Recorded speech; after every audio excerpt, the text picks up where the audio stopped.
ಆಕಾಶವಾಣಿ ಪ್ರದೇಶ ಸಮಾಚಾರ. ಓದುತ್ತಿರುವವರು ವಿಜಯಲಕ್ಷ್ಮಿ ನಾಗರಾಜು. ಮುಖ್ಯಾಂಶಗಳು: ಶೃಂಗೇರಿ ವಿಧಾನಸಭಾ ಕ್ಷೇತ್ರದ ಅಂಚೆ ಮತಗಳ ಮರು ಎಣಿಕೆ ಪಾರದರ್ಶಕವಾಗಿಲ್ಲ, ಮುಖ್ಯಮಂತ್ರಿ ಸಿದ್ದರಾಮಯ್ಯ ಆರೋಪ.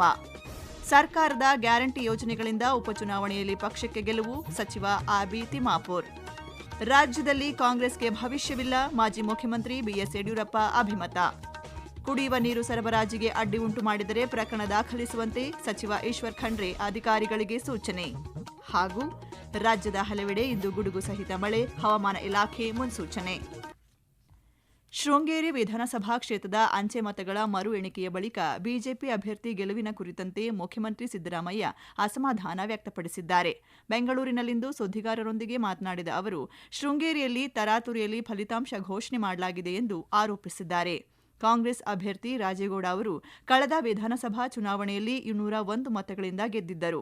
ಇದನ್ನು ಪ್ರಶ್ನಿಸಿ ಬಿಜೆಪಿ ಅಭ್ಯರ್ಥಿ ಜೀವರಾಜ್ ಚುನಾವಣಾ ಅಕ್ರಮ ಕುರಿತಂತೆ ಹೈಕೋರ್ಟ್ನಲ್ಲಿ ಪ್ರಶ್ನಿಸಿದ್ದರು. ಅದರಂತೆ ಮರು ಎಣಿಕೆ ನಡೆದಿದ್ದು 314 ಮತಗಳು ಮಾನ್ಯವಾಗಿವೆ, 255 ಮತಗಳು ಅಮಾನ್ಯವಾಗಿವೆ. ಈಗ ಮರು ಎಣಿಕೆಯಲ್ಲಿ ಜೀವರಾಜ್ ಅವರಿಗೆ 690 ಮತಗಳು ಲಭಿಸಿದ್ದು, ರಾಜೇಗೌಡರಿಗೆ ಬಿದ್ದಿದ್ದ ಮತಗಳನ್ನು ವ್ಯವಸ್ಥಿತವಾಗಿ ತಿದ್ದಲಾಗಿದೆ ಎಂದು ದೂರಿದ್ದಾರೆ. 2023ರಲ್ಲಿ ಜೀವರಾಜ್ಗೆ 692 ಅಂಚೆ ಮತಗಳು ಬಿದ್ದಿದ್ದರೆ ಮರು ಎಣಿಕೆಯಲ್ಲಿ 690 ಮತಗಳು ಲಭಿಸಿವೆ. 2 ಮತಗಳು ಮಾತ್ರ ಕಡಿಮೆಯಾಗಿದ್ದಾವೆ. ರಾಜೇಗೌಡನಿಗೆ 255 ಮತಗಳು 50 ಕಡಿಮೆಯಾಗಿದ್ದಾವೆ. ಇದನ್ನ ನೋಡಿದಾಗ ಬಹಳ ಸ್ಪಷ್ಟವಾಗಿ ಗೊತ್ತಾಗುತ್ತೆ, ಬಿಜೆಪಿಯವರು ಕ್ರಿಮಿನಲ್ ಕಾನ್ಸ್ಪಿರಸಿ ಮಾಡಿ ವೋಟ್ ಚೋರಿ ಮಾಡಿರ್ತಕ್ಕಂಥದ್ದು ಬಹಳ ಸ್ಪಷ್ಟವಾಗಿ ಗೊತ್ತಾಗುತ್ತೆ. ಯಾಕೆ ಇನ್ವ್ಯಾಲಿಡ್ ಆದವು ಅಂತಂದ್ರೆ, ರಾಜೇಗೌಡನಿಗೆ ಬಿದ್ದಿದ್ದಂತ 255 ಮತಗಳು ಅದರಲ್ಲಿ ವ್ಯವಸ್ಥಿತವಾಗಿ ತಿದ್ದಲಾಗಿದೆ. ಇಂದಿನ ರಿಟರ್ನಿಂಗ್ ಆಫೀಸರು ವ್ಯಾಲಿಡ್ ಅಂತ ಮಾಡಿದಾಗ, ಈಗ 255 ಮತಗಳನ್ನ ಇನ್ವ್ಯಾಲಿಡ್ ಅಂತ ಮಾಡಿದಾಗ, ಇದು ನಾಟ್ ಓನ್ಲಿ ವೋಟ್ ಚೋರಿ, ಇದು ವೋಟ್ ಡಕಾಯಿತಿ. ಕಾಂಗ್ರೆಸ್ ಅಭ್ಯರ್ಥಿ ರಾಜೇಗೌಡ ಅವರು ನೀಡಿದ ದೂರಿನ ಮೇಲೆ ಪ್ರಕರಣ ದಾಖಲಿಸಲಾಗಿದ್ದು, ನಿಷ್ಪಕ್ಷಪಾತವಾಗಿ ತನಿಖೆ ನಡೆಯಬೇಕು ಎಂದು ಆಗ್ರಹಿಸಿದ್ದಾರೆ.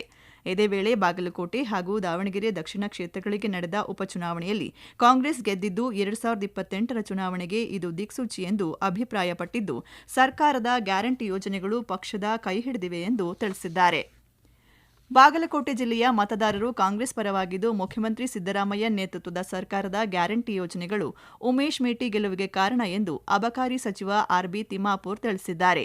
ಬೆಂಗಳೂರಿನಲ್ಲಿಂದು ಸುದ್ದಿಗಾರರೊಂದಿಗೆ ಮಾತನಾಡಿದ ಅವರು, ರಾಜ್ಯದಲ್ಲಿ ಮುಖ್ಯಮಂತ್ರಿ ಬದಲಾವಣೆ ಇಲ್ಲ ಎಂದು ಹೇಳಿದ್ದು, ಇದೆಲ್ಲ ಮಾಧ್ಯಮಗಳ ವರದಿ ಎಂದು ಸ್ಪಷ್ಟಪಡಿಸಿದ್ದಾರೆ. ಇದೇ ವೇಳೆ ಮಾತನಾಡಿದ ಸಚಿವ ಸತೀಶ್ ಜಾರಕಿಹೊಳಿ, ಕಾಂಗ್ರೆಸ್ ಮುಖಂಡರಾದ ನಸೀರ್ ಅಹ್ಮದ್ ಹಾಗೂ ಅಬ್ದುಲ್ ಜಬ್ಬರ್ ಅವರ ಅಮಾನತು ಹಿಂಪಡೆಯಬೇಕು ಎಂದು ಅಭಿಪ್ರಾಯಪಟ್ಟಿದ್ದಾರೆ. ಸಚಿವ ಸ್ಥಾನ ಕೇಳುವುದರಲ್ಲಿ ತಪ್ಪಿಲ್ಲ ಎಂದು ಅವರು ಇದೇ ವೇಳೆ ತಿಳಿಸಿದ್ದಾರೆ. ರಾಜ್ಯದಲ್ಲಿ ಕಾಂಗ್ರೆಸ್ಗೆ ಭವಿಷ್ಯವಿಲ್ಲ ಎಂದು ಮಾಜಿ ಮುಖ್ಯಮಂತ್ರಿ ಬಿಎಸ್ ಯಡಿಯೂರಪ್ಪ ತಿಳಿಸಿದ್ದಾರೆ. ಬೆಂಗಳೂರಿನಲ್ಲಿಂದು ಸುದ್ದಿಗಾರರೊಂದಿಗೆ ಮಾತನಾಡಿದ ಅವರು, ಪಶ್ಚಿಮ ಬಂಗಾಳದಲ್ಲಿ ತೃಣಮೂಲ ಕಾಂಗ್ರೆಸ್ ಸೋತಂತೆ ರಾಜ್ಯದಲ್ಲಿಯೂ ಮುಂದಿನ ವಿಧಾನಸಭಾ ಚುನಾವಣೆಯಲ್ಲಿ ಕಾಂಗ್ರೆಸ್ ಕೂಡ ಹೀನಾಯವಾಗಿ ಸೋಲು ಅನುಭವಿಸಲಿದೆ ಎಂದು ಭವಿಷ್ಯ ನುಡಿದಿದ್ದಾರೆ. ಪಂಚರಾಜ್ಯಗಳ ಚುನಾವಣಾ ಫಲಿತಾಂಶ ಐತಿಹಾಸಿಕವಾಗಿದ್ದು, ಪ್ರಧಾನಿ ನರೇಂದ್ರ ಮೋದಿಯವರ ನಾಯಕತ್ವದ ಮೇಲಿನ ಜನರ ಬಲವಾದ ನಂಬಿಕೆಯನ್ನು ಮತ್ತೊಮ್ಮೆ ದೃಢಪಡಿಸಿದೆ ಎಂದು ಅಭಿಪ್ರಾಯಪಟ್ಟಿದ್ದಾರೆ. ಬೇಸಿಗೆಯಲ್ಲಿ ಕುಡಿಯುವ ನೀರು ಸರಬರಾಜಿಗೆ ಅಡ್ಡಿಯನ್ನುಂಟು ಮಾಡುವವರ ವಿರುದ್ಧ ಅಧಿಕಾರಿಗಳು ಪ್ರಕರಣ ದಾಖಲಿಸುವಂತೆ ಬೀದರ್ ಜಿಲ್ಲಾ ಉಸ್ತುವಾರಿ ಸಚಿವ ಈಶ್ವರ ಬಿ ಖಂಡ್ರೆ ಸೂಚಿಸಿದ್ದಾರೆ. ಕುಡಿಯುವ ನೀರಿನ ಸಮಸ್ಯೆ ಕುರಿತು ನಡೆದ ಸಭೆಯಲ್ಲಿ ಮಾತನಾಡಿದ ಅವರು, ಯಾರು ಎಷ್ಟೇ ಪ್ರಭಾವಿಯಾಗಿದ್ದರೂ ಕುಡಿಯುವ ನೀರು ಸರಬರಾಜು ಮಾಡಲು ಅಡ್ಡಿಪಡಿಸಿದರೆ ಅಧಿಕಾರಿಗಳು ನಿರ್ದಾಕ್ಷಿಣ್ಯವಾಗಿ ಪ್ರಕರಣ ದಾಖಲಿಸುವಂತೆ ತಿಳಿಸಿದ್ದಾರೆ. ಜಿಲ್ಲೆಯಲ್ಲಿ ಔರಾದ್, ಬಾಲ್ಕಿ, ಬಸವಕಲ್ಯಾಣ, ಕಮಲನಗರ ತಾಲೂಕಿನಲ್ಲಿ ಹೆಚ್ಚಿನ ನೀರಿನ ಸಮಸ್ಯೆ ಕಂಡುಬಂದಿದೆ. ಔರಾದ್ನ 14 ಗ್ರಾಮಗಳು, ಕಮಲನಗರದ 11, ಬಸವಕಲ್ಯಾಣದ 10, ಭಾಲ್ಕಿಯ 8 ಗ್ರಾಮ ಸೇರಿದಂತೆ 43 ಗ್ರಾಮಗಳಲ್ಲಿ ನೀರು ಸಮಸ್ಯೆ ಉಲ್ಬಣಗೊಂಡಿದ್ದು, ಅಧಿಕಾರಿಗಳು ಕ್ರಮ ವಹಿಸುವಂತೆ ನಿರ್ದೇಶನ ನೀಡಿದ್ದಾರೆ. ಪ್ರದೇಶ ಸಮಾಚಾರ ಕೇಳುತ್ತಿದ್ದೀರಿ. ನಮ್ಮ ಎಲ್ಲಾ ರಾಷ್ಟ್ರೀಯ ವಾರ್ತೆಗಳು ಹಾಗೂ ಪ್ರದೇಶ ಸಮಾಚಾರ ಈಗ ಆಕಾಶವಾಣಿ ನ್ಯೂಸ್ ಕನ್ನಡ ಯೂಟ್ಯೂಬ್ ಚಾನೆಲ್ನಲ್ಲಿ ಲಭ್ಯ. ನಮ್ಮ ಎಕ್ಸ್ ಖಾತೆ ಮತ್ತು ಇನ್ಸ್ಟಾಗ್ರಾಂ ಖಾತೆ ಆಕಾಶವಾಣಿ ನ್ಯೂಸ್ ಕನ್ನಡ. ಹೆಚ್ಚಿನ ಮಾಹಿತಿಗಾಗಿ ನಮ್ಮ ಫೇಸ್ಬುಕ್ ಖಾತೆ AIR ಕನ್ನಡ ನ್ಯೂಸ್ ಅನುಸರಿಸಿ. ಮಾಹಿತಿಯ ಹೂರಣ ವಾರದ ಕಾರ್ಯಕ್ರಮ ಪ್ರಚಲಿತ ವಿದ್ಯಮಾನ ಪ್ರತಿ ಬುಧವಾರ 9:15.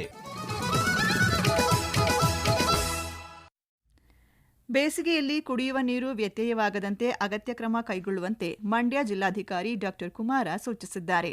ಅಧಿಕಾರಿಗಳೊಂದಿಗೆ ಇಂದು ಸಭೆ ನಡೆಸಿದ ಅವರು ಬೇಸಿಗೆ ಹಿನ್ನೆಲೆಯಲ್ಲಿ ಮಂಡ್ಯ ಜಿಲ್ಲೆಯ ಗ್ರಾಮಾಂತರ ಹಾಗೂ ನಗರ ಪ್ರದೇಶಗಳಲ್ಲಿ ಕುಡಿಯುವ ನೀರಿಗೆ ಯಾವುದೇ ತೊಂದರೆಯುಂಟಾಗದಂತೆ ಅಗತ್ಯ ಕ್ರಮ ವಹಿಸಬೇಕು ಎಂದು ತಿಳಿಸಿದ್ದಾರೆ.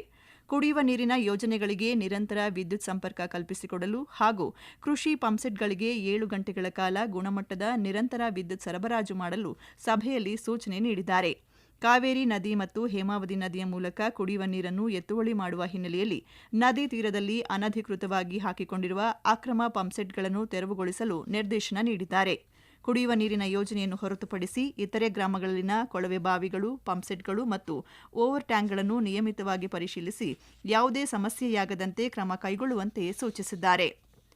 ದಾವಣಗೆರೆ ತಾಲೂಕಿನ ಮಾಯಕೊಂಡ ಕ್ಷೇತ್ರದಲ್ಲಿ ಕುಡಿಯುವ ನೀರಿನ ಸಮಸ್ಯೆ ನಿವಾರಣೆಗೆ ಮೊದಲ ಆದ್ಯತೆ ನೀಡಲಾಗಿದ್ದು, ಸಮಸ್ಯೆ ಇರುವ ಕಡೆಗಳಲ್ಲಿ ತಕ್ಷಣವೇ ಕೊಳವೆ ಬಾವಿ ಕೊರೆಸಿ ನೀರು ಪೂರೈಸಲು ಕ್ರಮ ಕೈಗೊಳ್ಳಲಾಗುವುದು ಎಂದು ಶಾಸಕ ಕೆಎಸ್ ಬಸವಂತಪ್ಪ ತಿಳಿಸಿದ್ದಾರೆ. ಕಂದನಕೋವಿ ಗ್ರಾಮದಲ್ಲಿ ನೂತನ ಅಂಗನವಾಡಿ ಕೇಂದ್ರ ಉದ್ಘಾಟಿಸಿ ಮಾತನಾಡಿದ ಅವರು, ನೀರಿನ ಸೌಲಭ್ಯ ಒದಗಿಸುವಲ್ಲಿ ವಿಳಂಬ ಧೋರಣೆ ತೋರದಂತೆ ಅಧಿಕಾರಿಗಳಿಗೆ ಸೂಚಿಸಿದ್ದಾರೆ. ಮಳೆಗಾಲದ ವೇಳೆ ನೀರು ನಿಲ್ಲುವ ತಗ್ಗು ಪ್ರದೇಶಗಳು ಹಾಗೂ ಹಾನಿಗೊಳಗಾಗುವ ಪ್ರದೇಶಗಳನ್ನು ಗುರುತಿಸಿ ಸ್ಥಳೀಯ ನಿವಾಸಿಗಳೊಂದಿಗೆ ನಿರಂತರ ಸಂಪರ್ಕದಲ್ಲಿರಬೇಕು ಎಂದು ಬೆಂಗಳೂರು ಪಶ್ಚಿಮ ನಗರ ಪಾಲಿಕೆ ಆಯುಕ್ತ ಡಾ ರಾಜೇಂದ್ರ ಕೆವಿ ಅಧಿಕಾರಿಗಳಿಗೆ ಸೂಚನೆ ನೀಡಿದ್ದಾರೆ. ಬೆಂಗಳೂರು ಪಶ್ಚಿಮ ನಗರ ಪಾಲಿಕೆ ವ್ಯಾಪ್ತಿಯಲ್ಲಿ ಮಳೆಗಾಲ ಹಾಗೂ ವಿವಿಧ ಅಭಿವೃದ್ಧಿ ಕಾಮಗಾರಿಗಳಿಗೆ ಸಂಬಂಧಿಸಿದಂತೆ ನಡೆದ ಸಭೆಯಲ್ಲಿ ಮಾತನಾಡಿದ ಅವರು, ಮಳೆಗಾಲದಲ್ಲಿ ಪಶ್ಚಿಮ ನಗರ ಪಾಲಿಕೆ ವ್ಯಾಪ್ತಿಯ ಎಲ್ಲಾ 112 ವಾರ್ಡ್ಗಳಲ್ಲಿ ಯಾವುದೇ ಅವಘಡಗಳು ಸಂಭವಿಸದಂತೆ ಎಲ್ಲಾ ತಂಡಗಳು ಸಕ್ರಿಯವಾಗಿ ಕಾರ್ಯನಿರ್ವಹಿಸಬೇಕು ಎಂದು ಸೂಚಿಸಿದ್ದು, ತಪ್ಪಿದಲ್ಲಿ ಕಠಿಣ ಕ್ರಮ ಕೈಗೊಳ್ಳಲಾಗುವುದು ಎಂದು ಎಚ್ಚರಿಕೆ ನೀಡಿದ್ದಾರೆ. ಪಾಲಿಕೆ, ಅಗ್ನಿಶಾಮಕ ತುರ್ತು ಸೇವೆ ಹಾಗೂ ಪೊಲೀಸ್ ಇಲಾಖೆಯೊಂದಿಗೆ ಸಮನ್ವಯ ಸಾಧಿಸಿ ಸಮಸ್ಯೆ ಇರುವ ಪ್ರದೇಶಗಳಲ್ಲಿ ಯಾವುದೇ ಅವಘಡಗಳು ಸಂಭವಿಸದಂತೆ ಮುಂಜಾಗ್ರತಾ ಕ್ರಮಗಳನ್ನು ಕೈಗೊಳ್ಳುವಂತೆ ನಿರ್ದೇಶನ ನೀಡಿದ್ದಾರೆ. ರಾಜ್ಯದ ಹಲವೆಡೆ ಇಂದು ಮಳೆಯಾಗಲಿದೆ ಎಂದು ಹವಾಮಾನ ಇಲಾಖೆ ಮುನ್ಸೂಚನೆ ನೀಡಿದೆ. ದಕ್ಷಿಣ ಕನ್ನಡ ಜಿಲ್ಲೆಯ ಹಲವೆಡೆ ಗುಡುಗು ಸಹಿತ ಹಗುರ ಮಳೆಯಾಗಲಿದೆ. ಉತ್ತರ ಒಳನಾಡು ಜಿಲ್ಲೆಗಳಾದ ಯಾದಗಿರಿ ಮತ್ತು ರಾಯಚೂರು ಜಿಲ್ಲೆಗಳ ಕೆಲವೆಡೆ ಮಳೆಯಾಗಲಿದ್ದು, ಉಳಿದ ಜಿಲ್ಲೆಗಳಲ್ಲಿ ಒಣ ಹವೆ ಇರುವ ಸಾಧ್ಯತೆ ಇದೆ. ದಕ್ಷಿಣ ಒಳನಾಡು ಜಿಲ್ಲೆಗಳಾದ ಚಿಕ್ಕಮಗಳೂರು, ಹಾಸನ, ಕೊಡಗು, ಬಳ್ಳಾರಿ, ಮೈಸೂರು, ಮಂಡ್ಯ, ಚಾಮರಾಜನಗರ, ರಾಮನಗರ, ತುಮಕೂರು, ಬೆಂಗಳೂರು ನಗರ ಹಾಗೂ ಸುತ್ತಮುತ್ತ ಸೇರಿದಂತೆ ಹಲವೆಡೆ ಇಂದು ಗುಡುಗು ಸಹಿತ ಮಳೆಯಾಗುವ ಸಾಧ್ಯತೆ ಇದೆ. ಮನೆಗಳಲ್ಲಿ ಪ್ರಾಣಿಗಳನ್ನು ಹೇಗೆ ಪೋಷಿಸುತ್ತೇವೆಯೋ ಅದೇ ರೀತಿ ಗಿಡಮರಗಳನ್ನು ಪೋಷಿಸಿದಾಗ ಮಾತ್ರ ಪರಿಸರ ಉಳಿಸಲು ಸಾಧ್ಯ ಎಂದು ಕೋಲಾರದ 3ನೇ ಅಪರ ಜಿಲ್ಲಾ ಮತ್ತು ಸತ್ರ ನ್ಯಾಯಾಧೀಶ ಶಿವಕುಮಾರ್ ಅಭಿಪ್ರಾಯಪಟ್ಟಿದ್ದಾರೆ.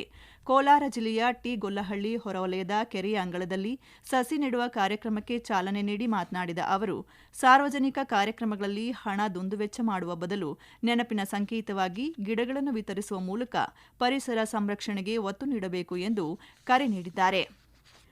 ಪಶ್ಚಿಮ ಏಷ್ಯಾದಲ್ಲಿ ಉಂಟಾಗಿರುವ ಪರಿಸ್ಥಿತಿಯ ನಡುವೆಯೂ ದೇಶದ ಯಾವುದೇ ಎಲ್ಪಿಜಿ ವಿತರಣಾ ಕೇಂದ್ರಗಳಲ್ಲಿ ದಾಸ್ತಾನು ಕೊರತೆಯಾಗಿಲ್ಲ ಎಂದು ಕೇಂದ್ರ ಸರ್ಕಾರ ಸ್ಪಷ್ಟಪಡಿಸಿದೆ.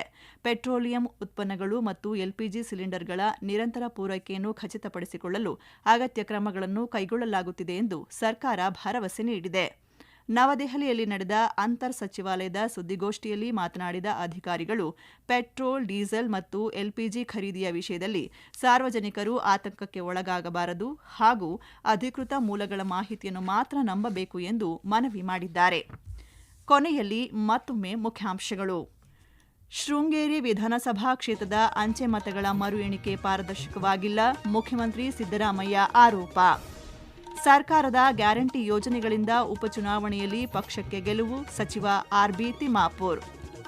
ರಾಜ್ಯದಲ್ಲಿ ಕಾಂಗ್ರೆಸ್ಗೆ ಭವಿಷ್ಯವಿಲ್ಲ, ಮಾಜಿ ಮುಖ್ಯಮಂತ್ರಿ ಬಿಎಸ್ ಯಡಿಯೂರಪ್ಪ ಅಭಿಮತ. ಕುಡಿಯುವ ನೀರು ಸರಬರಾಜಿಗೆ ಅಡ್ಡಿ ಉಂಟು ಮಾಡಿದರೆ ಪ್ರಕರಣ ದಾಖಲಿಸುವಂತೆ ಸಚಿವ ಈಶ್ವರ್ ಖಂಡ್ರೆ ಅಧಿಕಾರಿಗಳಿಗೆ ಸೂಚನೆ. ಹಾಗೂ ರಾಜ್ಯದ ಹಲವೆಡೆ ಇಂದು ಗುಡುಗು ಸಹಿತ ಮಳೆ, ಹವಾಮಾನ ಇಲಾಖೆ ಮುನ್ಸೂಚನೆ. ಇಲ್ಲಿಗೆ ಪ್ರದೇಶ ಸಮಾಚಾರ ಮುಗಿಯಿತು. ನಮ್ಮ ಮುಂದಿನ ವಾರ್ತಾ ಪ್ರಸಾರ ಸಂಜೆ 6:40ಕ್ಕೆ.